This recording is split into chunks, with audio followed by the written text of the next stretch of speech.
Many believe that crime does not lead to financial success, but history shows otherwise. For centuries, some of the wealthiest individuals in America have been associated with the criminal underworld.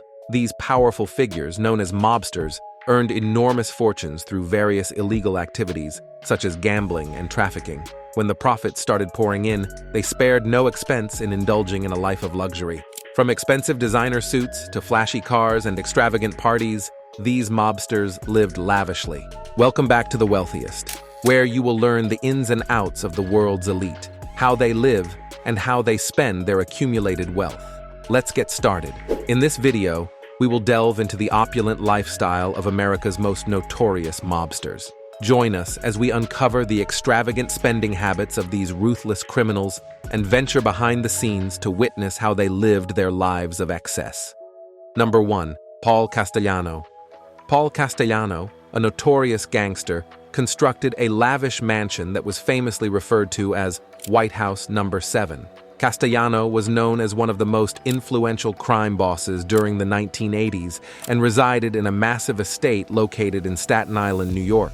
The mansion's resemblance to the actual White House, where the President of the United States lives, was intentional, as Castellano was considered the equivalent of the president in the American Mafia. Referred to as the boss of bosses, Castellano had authority over the 5 families of the Mafia, known as the La Cosa Nostra. He had been associated with the Mafia since his teenage years and worked his way up the ranks, eventually becoming the ultimate leader in 1976. Upon assuming the position of boss, Castellano felt the need for a grandiose home that would reflect his status within the mob world.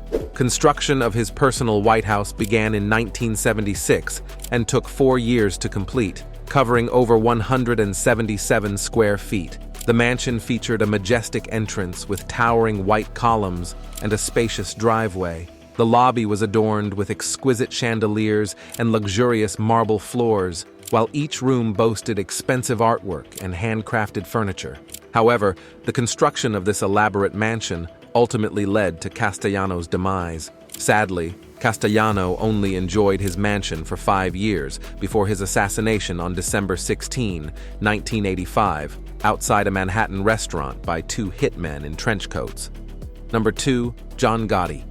John Gotti was a rising star in the mafia world and aimed to take over Castellano's position at the head of the table. His plan succeeded, and after getting rid of Castellano, Gotti became the new boss, immediately embracing a life of luxury.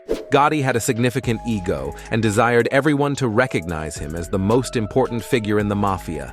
He wanted to outspend and outshine every other mobster in America. Gotti earned the nickname the Dapper Don for his preference for expensive, stylish suits that were custom-made and worth tens of thousands of dollars. When he entered a room, his meticulously tailored suit and slicked-back hair made him stand out. Another element of Gotti's luxurious lifestyle was his love for high-end vehicles, including a 1972 Jaguar E-Type convertible with V12 power. In 1992, Gotti was ultimately convicted of multiple crimes and sentenced to life in prison, where he remained until his death in 2002. Number 3. Al Capone. Al Capone was one of the most notorious mobsters in American history, dominating the streets of Chicago in the 1920s and 1930s and earning the nickname King of Chicago due to his criminal activities. He used the massive profits from his illegal operations to fund a luxurious lifestyle that many could only dream of. Before delving into Capone's extravagant life, let's first remember how he rose to fame.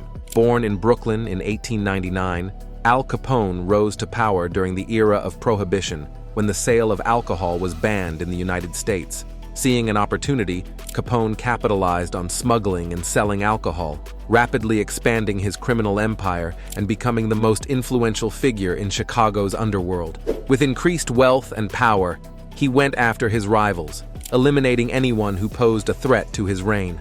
By the age of 26, Capone was at the helm of the Chicago mob, boasting an incredible net worth of around $100 million in today's currency. Capone was found guilty of tax evasion in October 1931 and sentenced to 11 years in prison, along with a $50,000 fine.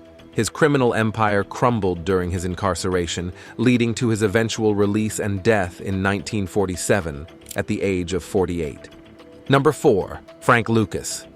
Frank Lucas, a former gangster, had a strong passion for cars. He was born in North Carolina in 1930s and rose from poverty to become a notorious drug kingpin during his time. Lucas became so well known that his life story was eventually adapted into a Hollywood movie called American Gangster, starring Denzel Washington. At the peak of his power, Lucas controlled an empire that stretched across the East Coast, with operations in New York City, New Jersey, and other areas. Thanks to his criminal activities, he made a significant amount of money, sometimes earning over $100,000 a day when business was booming. Ultimately, he amassed a net worth of $52 million.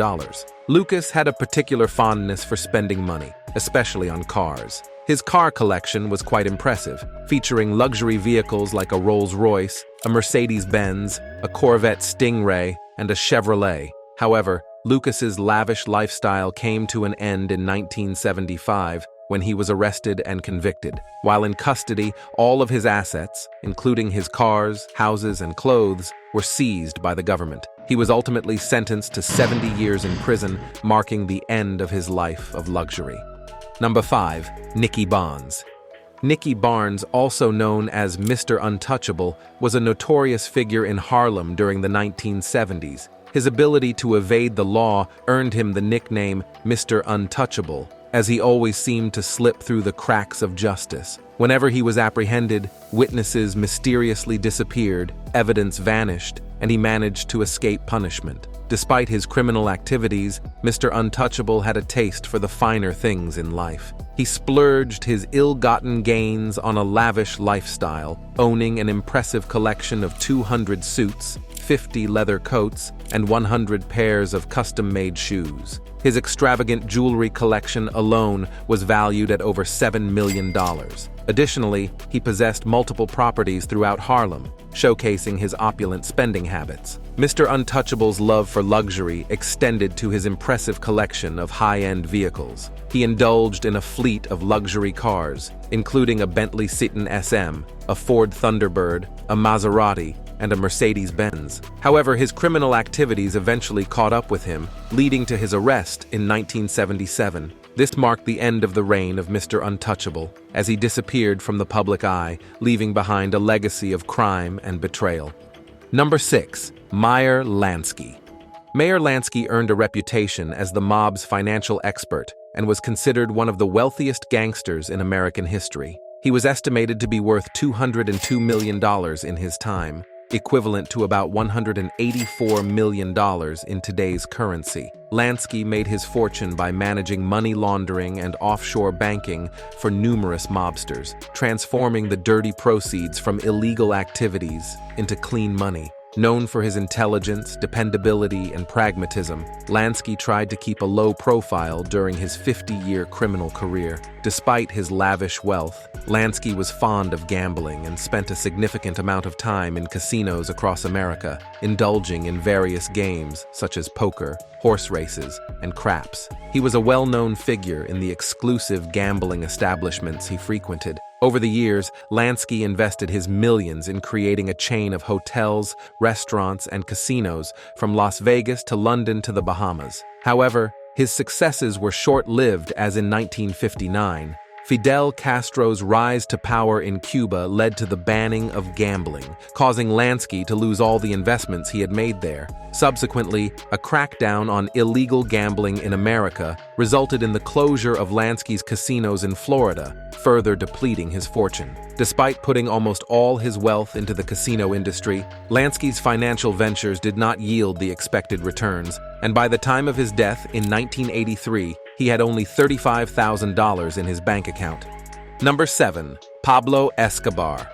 Pablo Escobar, known for being the wealthiest criminal in history, was Colombian, but can be classified as an American mobster due to conducting most of his illegal activities in America. His cartel trafficked large quantities of cocaine into American cities, leading to immense wealth. By selling drugs in the United States, his his cartel was making about $70 million daily. In his 30s, Escobar's net worth reached around $30 billion, making him one of the wealthiest individuals in the 1980s. Escobar had so much money that he had to store it in warehouses and fields, spending $2,500 monthly on rubber bands to stack the cash. Unable to deposit his illegal earnings in banks, he resorted to burying money in barrels and hiding it in warehouses, facing losses of around $2.1 billion annually. Like most mobsters, he indulged in a lavish lifestyle, especially with his fondness for cars, possessing top sports cars like a 1972 Mercedes Pullman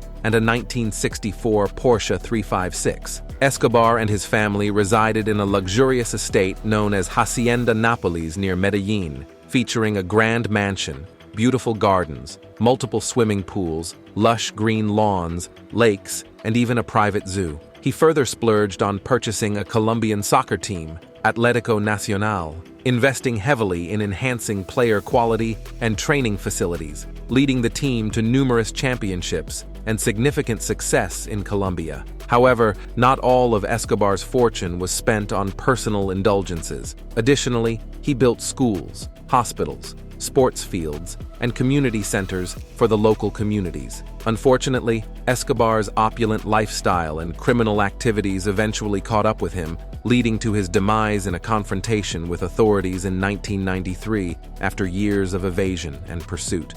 Number 8. Carlo Gambino.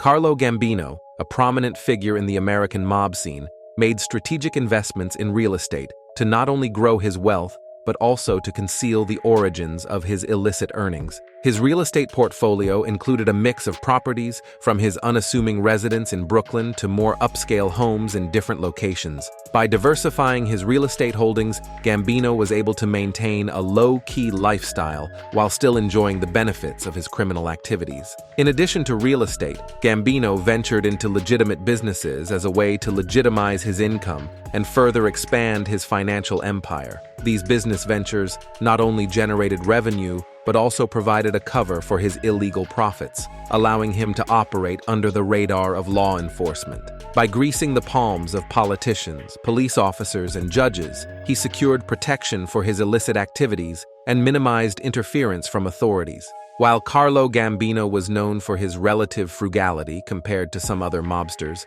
his wealth was still substantial and strategically used to maintain and expand his power within the criminal underworld. Number 9. Joe Bonano.